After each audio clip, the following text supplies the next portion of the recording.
ये दीदी के बात बहुत अच्छे और ध्यान से सुनिएगा दोस्तों आप लोग। जब मेरी शादी हुई थी उस समय मेरी उम्र थी 30 साल। ऐसा नहीं है कि लड़के नहीं मिल रहे थे, काफी लड़के मिले, लेकिन कुछ ने मुझे रिजेक्ट कर दिया, कुछ को मैंने। 30 की उम्र होते होते जवानी भी ढलने लगी और किसी भी कीमत में कोई लड़का शादी करता तो उसकी उम्र 30 साल से ज्यादा ही होती। बनारस के अच्छे परिवार में शादी हुई। मेरे पति पढ़े लिखे और एक स्कूल में टीचर थे। हमारे बीच प्यार था। उनका पढ़ा लिखा होना और मेरा सिर्फ 12वीं पास होना कभी हमारे बीच नहीं आया, क्योंकि मेरा परिवार काफी बड़ा था।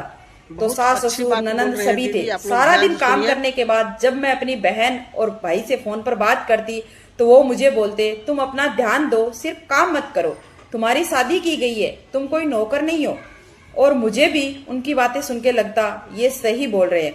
ये सिलसिला 1-2 महीने तक चला। फिर अचानक से मेरे पति घर पे आके बोलते हैं कि अपनी बहन और भाई से कम बात किया करो।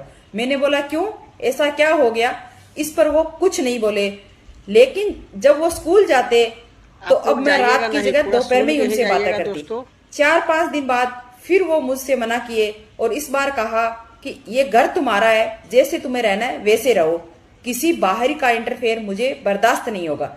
जब अगले दिन मैंने ये बात अपने भाई और बहन को बताई तो वो भड़क गए, बोले तुम बोलो तो अभी घर आके उन्हें बताते हैं। काफी भला बुरा बोला, यहाँ तक बोला कि तुम्हें कोई दिक्कत है तो आ जाओ यहाँ वापिस। अगली सुबह पति ने मुझसे मेरा फोन ले लिया और बोला कि आज के बाद तुम अपने मायके वालों से बात नहीं करोगे। मुझे लगा कि मैंने घर पे सब बात बताई है, हो सकता हो मेरे भाई और बहन ने उन्हें उल्टा सीधा बोला हो। इसके अलावा मेरे पति ने और कुछ नहीं बोला। मेरे मायके के लोग कई बार मुझे फोन किया और जब कॉल रिसीव नहीं हुआ तो उन्होंने मेरे पति के फोन पर फोन किया। उन्होंने साफ मना कर दिया कि आप थोड़ा लोग कम कनेक्शन रखिए। इतने में अगले दिन मेरे घर के लोग मेरे ससुराल आते हैं और मेरे पति और घर वालों के ऊपर चिल्लाते हैं कि पहले तो किसी ने कुछ नहीं बोला। उसके बाद मेरा पति मेरा फोन लेके आते हैं और सारी बातें जो मेरी बहन से हुई, जो भाई से हुई, सबके सामने रिकॉर्ड किया हुआ सबके सामने सुनाते हैं। अब मुझे पता चला कि मेरे फोन में मेरी सारी बातें रिकॉर्ड होती थी, जिसे सुनने के बाद मेरे पति मुझे बात करने के लिए मना करते थे। बात और बढ़ गई।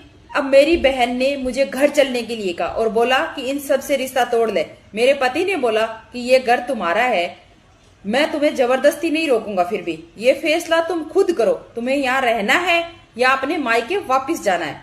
बस ये याद रखना कि अगर यहाँ रहना है तो मायके वालों से रिश्ता तुझे तोड़ना होगा, नहीं पूरा सुन के ही जाइएगा। और अगर मायके जाना है तो मुझसे तुझे रिश्ता